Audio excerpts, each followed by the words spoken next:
Hey everyone, this is Carrera. Where I'm Ray. And I'm Rob. And this is our podcast, Hello Movies, My Old Friend. Hello, movies. Hello, movies. Hello, movies.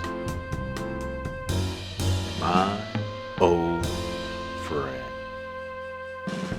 That's right, everybody. We have another new episode of Hello Movies, My Old Friend. Before we get into this new episode, which I'm hoping is going to be really fun, Rob, remind everybody what we do here. Absolutely. Here on Hello Movies, My Old Friend, Ray and I revisit old classics that we remember from our childhood. We usually put that cutoff about high school. Pretty much, yeah. And see if these movies still hold up, because we usually have very fond memories of them. Trying to think about what we liked about them and if we still like it. And it's been fun. It's been interesting. I feel like maybe we're up to 50-50 where we still like them. But for a while there, it seemed like we didn't like as many of them as we thought we would. That's true. We were on a bit of a losing streak for a good long while. But I do think you're right. I think we're kind of balancing it out a little bit. And I think I'm really hopeful that today is going to be in the win column for us. Yes. Well, things are trending up. And I say that because we're watching the movie North, and North is always up. Exactly. It's always up. Yeah, I remember this being just a really charming kids movie starring Elijah Wood. Who I love. Still to this day. Still to this day. Child actor that made it, believe it or not. It's true. But the funny thing is with Elijah Wood is I almost don't even consider him a child actor that made it. You know what I mean? Like, he was an actor as a child, so yes, he did make it, but most people think Lord of the Rings. You know what I mean? Like, granted, he was acting before that. Yeah. But you know what I mean, where it's like, I don't feel like he got the notoriety that he deserved until he was an adult. That's true. It wasn't like he was a very recognizable character, actor as a kid, but not like one of those super famous ones where you're like, this dude's gonna become a druggie because he's getting pampered with stuff nonstop. Absolutely, and I think that really worked to his advantage. Not doing drugs as a kid worked to his advantage. But not getting necessarily getting sucked into that because the fame didn't really hit until he was maybe old enough to be able to handle it. Yeah, and maybe that says something about the movie we're going to watch, North, where it didn't really launch him into any superstardom. No. The movie, it's not, as I look back at it, as we're kind of doing some pre-production stuff, it's not reviewed well on Rotten Tomatoes. No, it is not. Pretty low in IMDb, but I remember it being fun. It also stars Jason Alexander, Julia Louis-Dreyfus, and the great Bruce Willis. Yeah. And to boot, it is directed by the late Rob Reiner, who does classic movies all the time. So could he really have failed that bad with North? I mean, it does happen. It definitely does happen. But I just, like I said, I think I love Elijah Wood. I feel like I have good nostalgic memories of this movie, kind of being quirky and fun, and kind of very much of the time. It's a fun concept too. For a kid, parents aren't paying attention to him enough, and he basically divorces his parents and goes on a search for new parents, and you're kind of in this cycle of meeting new parents. Yeah, so it's I remember having a lot of fun scenes, different kind of people he's running into and stuff. And well, the funny thing, when you bring up the concept, it almost feels like Lemony Snicket's, where the modern, where it's like they're being forced to go from family to family, trying to settle down after the death of their parents, being pursued by Lemony Snicket, Count Orloff, sorry. But in this one, it's by choice, which, again, if you've got an angsty kid that's like, I'm mad at my parents or whatever, I'm going to get emancipated and all that, this is the movie that they probably go to and they really cling on to. Well, I agree. So let's see if this movie's going to hold up in our minds. We are going to go watch this movie for the first time in a long time. Very long time. And if you guys are in that same boat where you haven't seen North ever or in a really, really long time, take advantage of this time. Pause the podcast. Go do that. When you're done, unpause the podcast, come back and see if me and Rob think North still holds up. Ray and Rob are currently watching the film. You may be also watching the film.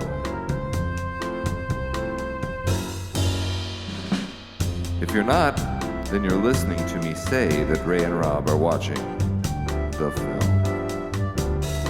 They'll be right back when they're done watching the film.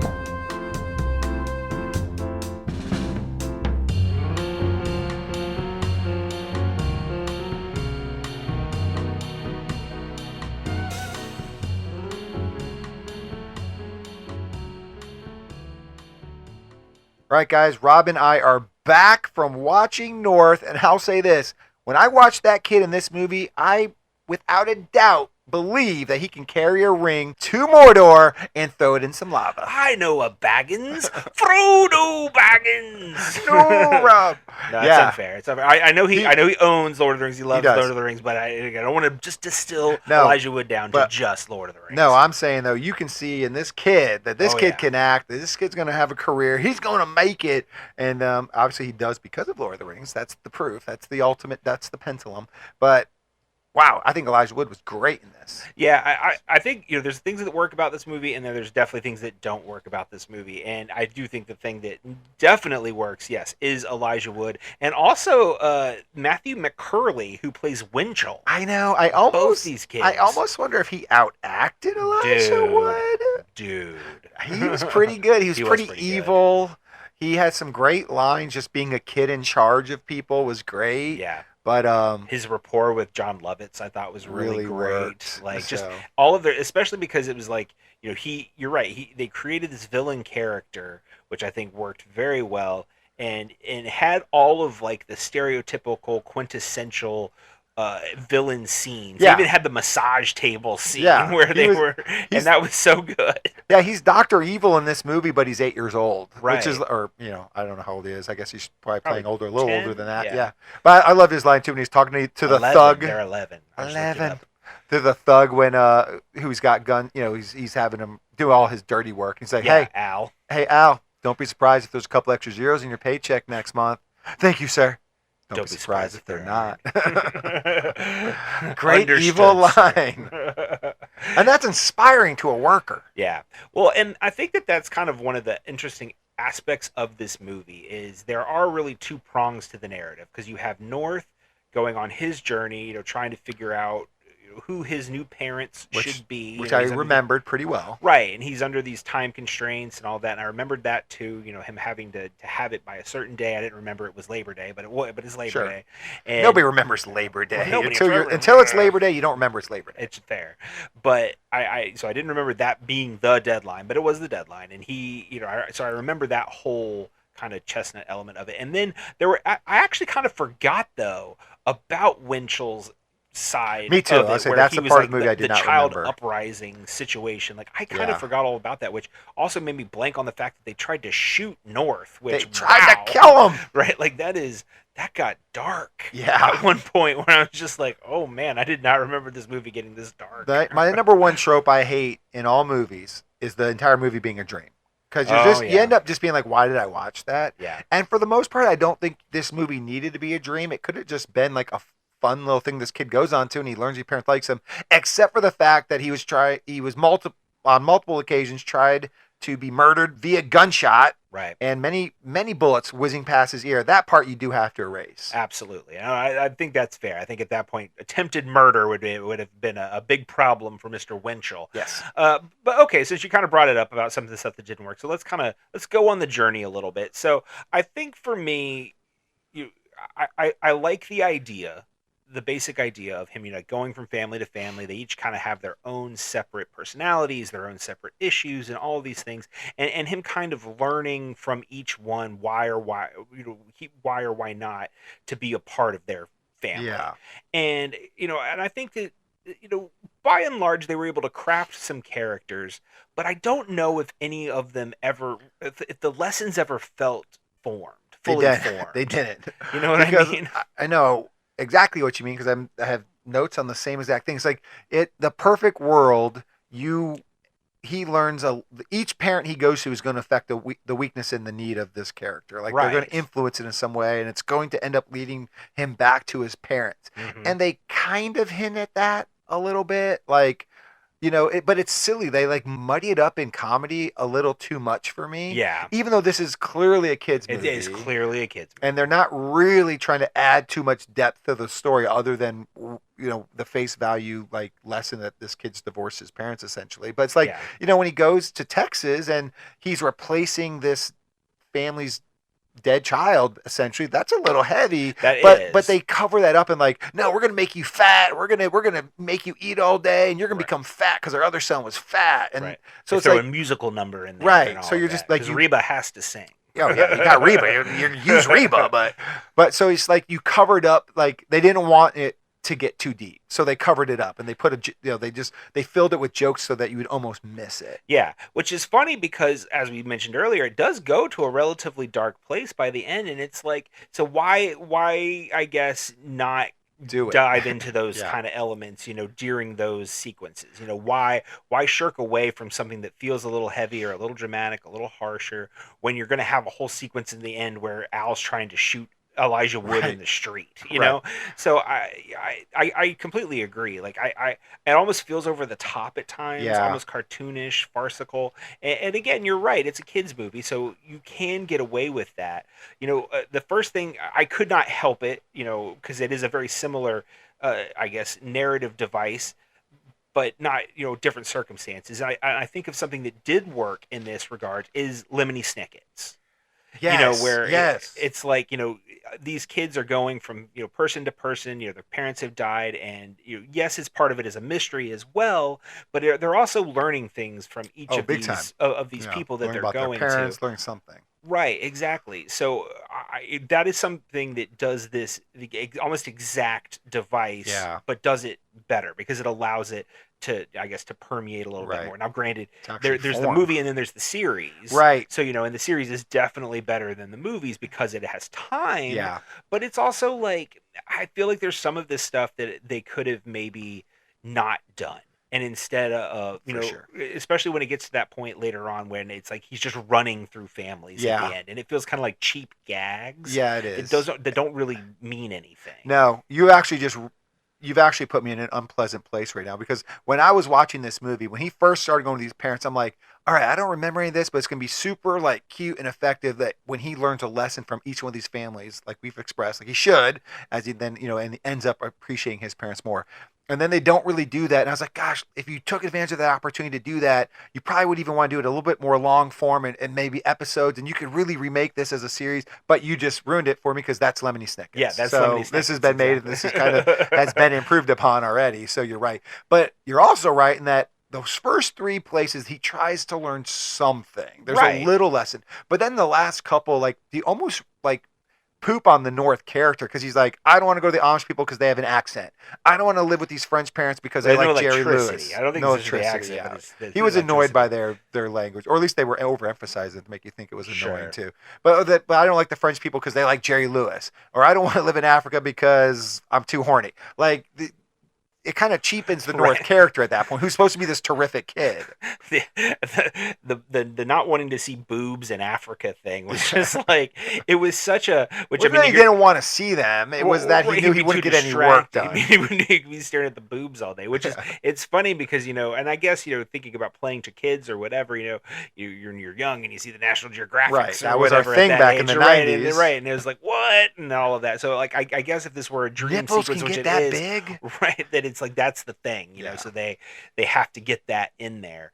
But, and the other part of it too is like, once you kind of get into that run of families, all those people basically just become props. Yeah. Whereas at least in those first three, the characters that the parents, the potential parents were allowed to kind of cultivate some character. Right. Whether it was Reba and Dan Aykroyd, or whether it was Lauren Tom and Keon Young, the Hawaiian parents, right? Mr. Governor my Ho, crack. Mr. Ho. You're going to show the whole world my crack. We want people to come here so they can see my crack. Be closer crack. To my crack. Yeah, which is great because Mrs. Ho is played by Lauren Tom, who's Min Supernussenphone on King of the Hill, and I could not hear that when she was on this, which is great because I love her so much. But yeah, and then we get Graham Greene and Kathy Bates. Okay, can we talk about the elephant in the room? Yeah, and I'm not making a weight joke here. I'm talking about the fact that Kathy Bates did brownface. That was a bit. Can we just have gone in a tanning booth for a couple weeks leading up to the shoot? Did we have to go brownface? Right, that was just a bit much. Yeah, I love Kathy Bates, and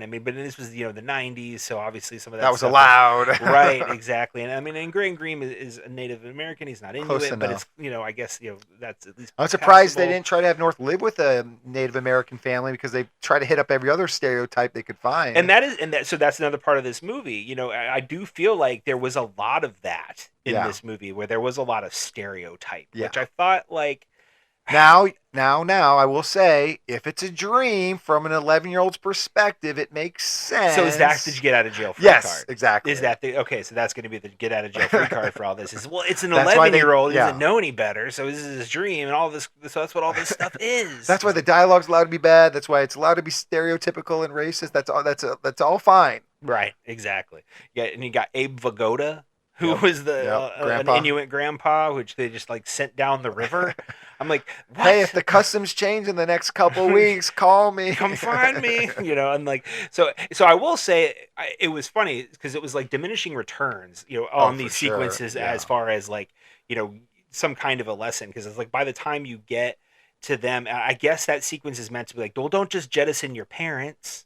I guess that's what that was. That was ultimately what that was supposed to be. But like, which is kind of what North is doing, right? So I guess that's where they were kind of going with that. But he doesn't really learn the lesson. That he doesn't learn that lesson from that experience, so it doesn't work. Like that almost should have been the last one instead of like the Nelsons, which like so they go through the run and of just jokes essentially, and then you get to the Nelsons, and which is John Ritter, which is great. Who doesn't want John Ritter to be their dad? But and so this is kind of like the perfect picturesque. It's like it's a stereotype, but it's like not a racial stereotype, which they had kind of done multiple times up to this point. Sure. But so you get to this kind of idyllic.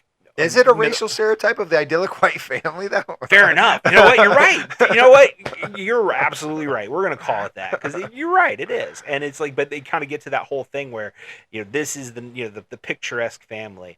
And so he gets to this point, he seems like he's happy. He wants to be with their family, partly because Winchell has tricked him with this videotape. And which I like that videotape. I did. Like I thought we don't want Hugh. We don't want Hugh because Hugh is definitely, unless you're not listening carefully, you heard him say well, my Hugh. dad has a lisp, so. Fair enough. But he leaves for almost no reason. You know what I mean? Like at the end, like it's basically all just it relies so heavily on Bruce Willis's narration to get through these hard moments where it's like instead of there being any kind of a scene real scene where Elijah Wood has to come to grips with not feeling comfortable at the Nelsons, they're just going to tell you he doesn't feel comfortable and then he's gone. Right. You know what I mean? This is a great place, but I don't feel right. That's it. I mean, it's literally all I think Elijah Wood says. Right. Exactly. And it just kind of comes and goes. And you're like, okay. You have to explain that. Right. Exactly. And I think that's, again, kind of going back to what we've been saying, the thing that doesn't work about this movie is so much of it just feels rushed like that. Yeah. Where it's like, I think the perfect way that I can kind of encapsulate it in my mind is like, this is based on a kid's, I guess, not like novella. North, the tale of a 9-year-old boy who becomes a free agent and travels the world in search of the perfect parents. Okay. So it is a novel. And so that's a heck of a title. It is a heck of a title. And it's funny, Alan Zweibel, who is the author, is his baseball coach in this movie, really? Which is kind of fun. But my ultimate point is, it's like it's somebody took a novel and made it a picture book. Yeah. You know what I mean? Yeah. And I feel like that's really what happened here, where it's like you had this source material, which I've never read the book. I'm not familiar with it in any way, so I don't know. Can you do some homework and check that out? I'll read it for you, just for you, Ray, and I'll let everybody know. But that's how it feels, nonetheless. Yeah. What about you? I agree. I think it does feel like that. But I will say, if this movie was only aimed at 11-year-old kids and younger, I liked it when I was 11. Sure. So I guess it worked for me. And I didn't mind. I didn't see the thinness in the story and stuff. So. And it doesn't really feel like they are targeting an audience much older than that. No, I now, agree if they were completely. trying to, they missed. Right. But if they weren't trying to, then I guess you could say, again, maybe this is a get out of jail free card, but like it works potentially for the audience you were going for if you were not interested in making a lot of money at the movie theater, not interested in having a decent like IMDb score or whatever was the equivalent back in the day, and if you were not interested in telling a story with a lot of depth. Yeah. But it's funny because you say that it's not geared for older people, but the amount of noticeable or known adult actors in this movie is insane. Well, yeah, and the fact that this is a Rob Reiner movie is like this movie was meant to be more than those things I was just saying. There's Yeah. no way that, they didn't aim this movie to only people 11 and younger are going to like this movie. There's no way you would actually make that movie. So they obviously missed the mark, but I feel like that is probably the only audience that would enjoy this movie. Yeah. So speaking a little bit, let's talk a little bit about some of the adults. So, obviously you're a big Seinfeld fan. So you got Jason Alexander in there. You got Julia Louis-Dreyfus as the parents. I actually really liked their opening dinner scene. I thought that was like really effective way to show like uncaring parents and like a really quick way. Like I thought by the end of that scene, you're like, I get what North's struggles are right now. I enjoyed that scene. Absolutely. I don't disagree with you. And I think obviously they have a chemistry together because Sure. they were, on Seinfeld and all of that. it's baked into the cake. And which I think is also part of why it feels so disappointing that they disappear for the large bulk of the movie. Yeah, I don't know if that's from the book and they wanted to stay faithful because that could work in a book. But like, why would you have North's parents? Like, why isn't there a B storyline where they are trying to get him back? Right. Like, that he just he doesn't know about. Like, they're just in a frozen fictional coma. Like, why? Yeah. I mean, and I guess I get like that idea of having them off the board so that North feels isolated and they don't want him. But I also find it hard to believe. But I also find it hard to believe that he wouldn't know that his parents were stuck in a coma. Like, they were in a coma at the trial. You think he'd feel terrible about that, right? They're in a coma at the trial. Yeah. They don't come out of it. There's no reason for him to think that they had. Yeah. Then they get put in the Smithsonian by Ben Stein, and then they're just there until they wake up. And so I do wish.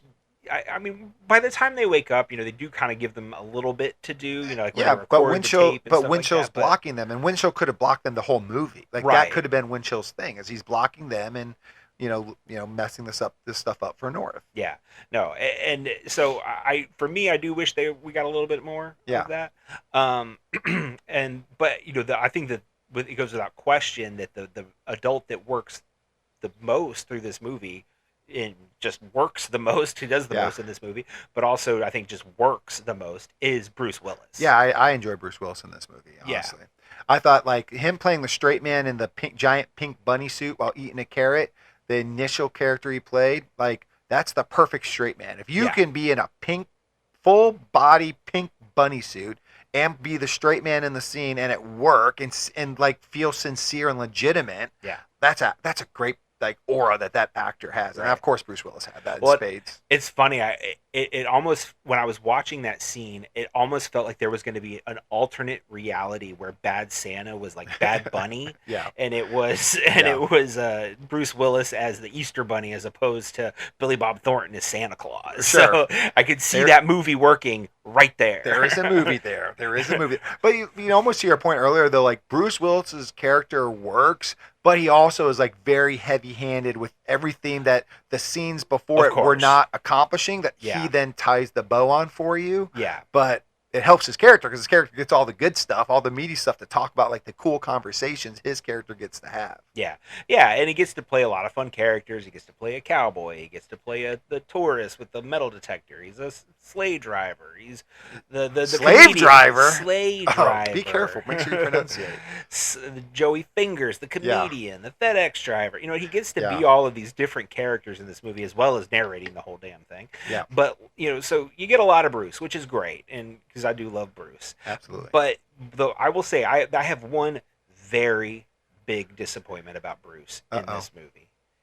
That is because the Amish father is Alexander Godunov, who was portrayed the terrorist in Die Hard. Oh, yes. And that they were not on screen together ever. That's a damn shame. He was Carl. He was Carl Vresky in Die Hard. And the fact that those two were never on screen together at single time in this movie really disappointed me. I wanted a Die Hard reunion. That should have been the out right there. Bruce Willis says, "Don't trust that man. Get back in the plane." Right? Exactly. That would have been great. He's a terrorist. I know it. So yeah, that's my one big disappointment in Bruce Willis in this movie. And the only one. He was great everywhere else, right, exactly. But yeah, like you said, the rest of the parents, tons of great actors. You told me this before we got on air. I got to mention now, Scarlett Johansson was in this movie. I completely missed it. Yeah, Scarlett Johansson is the Nelson's daughter, Laura. She has one scene, but she does have lines. so that's cool. You know? I mean, she was paid, right? Oh yeah, absolutely. Well, they all would have been paid, but yeah, she got paid. And I'm gonna look. I actually gonna look it up real fast because I am curious if this was her first on-screen appearance, and it was. This was her very first film debut of Scarlett Johansson is North. Wow, what a great start. Right? Hey, you got to start somewhere. Now it started at the bottom, and now she's here. Right? Yeah, because I don't think I was Back to the Future Part 2 before this or after this. 4? Oh yeah, no. Back to the Future was actually, or that's right. It was 1989. Yeah, that's way before. Back to the Future 3 was before this. Way before this. So yeah, I mean, at this point, Elijah Wood had done quite a bit. He had done Back to the Future Part 2. He did Forever Young. He had done Radio Flyer. He did The Good Son before. Forever Young is a potential movie for this podcast. That's what, that is true. That or Man Without a Face. Yes. If we want to give Mel a pass for a brief moment. But yes, but The Good Son also. That would actually be one that I would totally revisit because him and Macaulay Culkin in that movie, that's pretty nuts. But yeah, so I feel like for being a movie that definitely was supposed to have a wider audience, I don't know if it hit that audience. I will say this. I do still think and thought while watching this, though there's many flaws we mentioned, I do still think the movie was charming. Like in that it's aimed at a kid's way. It's charming. Like I would say like they missed the ability to really have some impactful scenes and make the movie just give it some depth that would make like just round out the whole movie.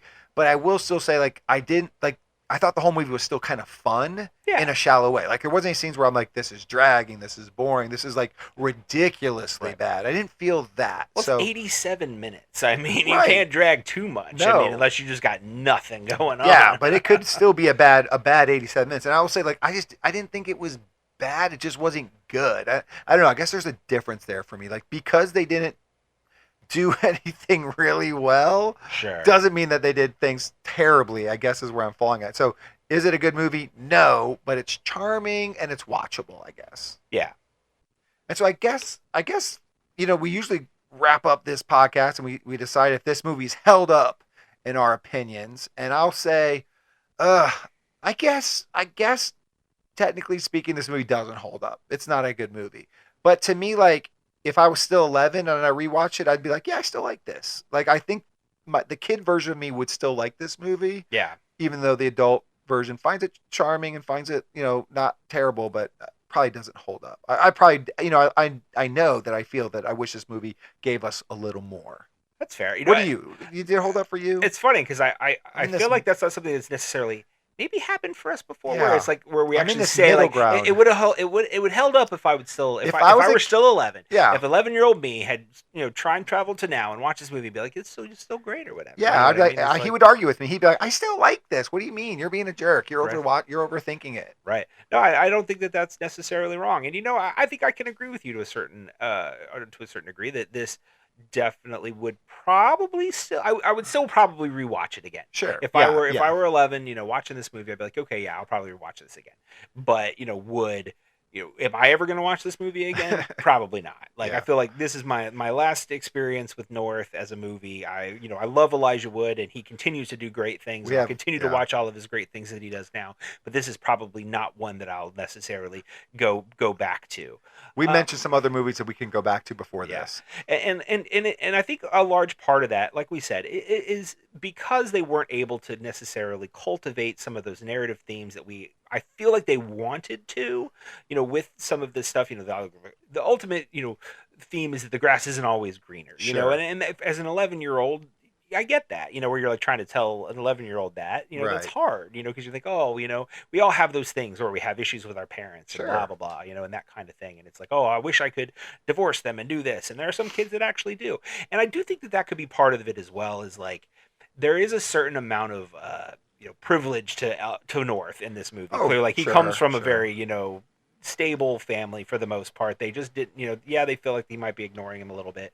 And, so to kind of go to that extreme, I guess, could possibly ring hollow with some people. Yeah. If you were watching this. But with an 11-year-old, probably not. You know what I mean? But I think that there's also some themes that I wish they had maybe tackled a little bit more, where we're talking about, like the idea of like Elijah, or I should say North, as a character, kind of being this like ideal of perfection. And like everybody, they make a big deal about all the parents love North, and they all think that he's great, and he does this and he does that well, and he's a star athlete, and he's a genius, and blah blah blah, and all these things, and the pressure that comes along with that. I think that could have added a very interesting element to this movie that that they didn't go with. Right. You know what I mean? Yeah, and you think you make this movie because you want to address some of those things. So when the final product doesn't have that any of that really there, definitely feels like a swing and a miss. Yeah, and like I said, it's just this idea of perfection, because he's also then in turn looking for perfection. Right. Like there's an expectation of perfection on him that is probably unfair in certain instances, but then he's also turning around and then putting that idea of perfection on his parents and wanting them to be the perfect parents. So, I think that there is interesting. This movie had something to say. Could have had something to say. No, but it did, but it didn't it just didn't say it that well. Sure. So I think, again, for me, if the 11-year-old me, I think, yes, I'd probably, give this movie another couple of watches, but because of those things, adult me, not so much. All right, Rob, well, let's wrap up this conversation on North. Let's be done with it. And just like North has a secret spot that he likes to think at, we have a secret spot that we want our viewers to touch, and that's the like button. That almost got real inappropriate real fast. And the subscribe button, if you could, that would be great. Leave us a 5-star review, because if you do, we're going to read it live on air someday. Write us an email at carrayrob@gmail.com. We'll respond and talk about it. And then don't forget, you guys to reach out to us on Blue Sky at carrayrob. That's right. You can also now find us on Facebook and Instagram. By all means, go give us a like on those platforms. See all the fun things we are doing over there. If there is a comment section on whatever platform you are listening to us on, by all means, let us know what you thought of North. Does it still hold up? I want to know what your favorite Elijah Wood movie is. He's done so many great ones, and Lord of the Rings is a perfectly fine answer. But if it's a non-Lord of the Rings TV show, Wilfred's another great answer. TV show, and it's a TV show, still works. But anything non-Lord of the Rings related would be great. We will be back next week with a very special Kids Edition episode of Say Hello to My Little Film with Mr. Kitty Kaiju back in studio, where we are going to show him the 1991 James Cameron sci-fi epic, cultural phenomenon, Terminator 2. Judgment Day. We will be back and discuss that. That's awesome. But yes, and it's going to be absolutely fantastic. We are super excited for that. We will be kicking off next month with another brand new episode of Say Hello to My Little Film. There will be 2 of those, as always. My episode and your episode. Absolutely. Not in that order. But then we will have a brand new episode of A Copy of a Copy, where Ray and I are going to be watching the sports classic The Longest Yard, starring Burt Reynolds, as well as the 2005 remake starring Adam Sandler. Go football. Go football. We're going to be celebrating the kickoff of the football season. And then we will be wrapping up the month with another brand new episode of Hello Movies, My Old Friend, where Ray and I are very excited to be revisiting the classic comedy, The Dream Team. We are trying to cover every 1989 Michael Keaton movie. If we can absolutely do that, we will, starring Michael Keaton, Christopher Lloyd, Peter Boyle, and Ted Kirst. Is that his name? It might be his name. We're going to go with that. If I do not remember. But yes, that is... apologies to Ted, if that is his name, because I cannot remember. Just edit that part out and just do a bad voiceover if it was wrong. That'd be really funny. But you are not going to want to miss a single episode. But until then, this is Car Ray Rob. Where I'm Ray. And I'm Rob. And remember, be defined by the films you love, not the ones you hate. Hello, movies. Hello, movies.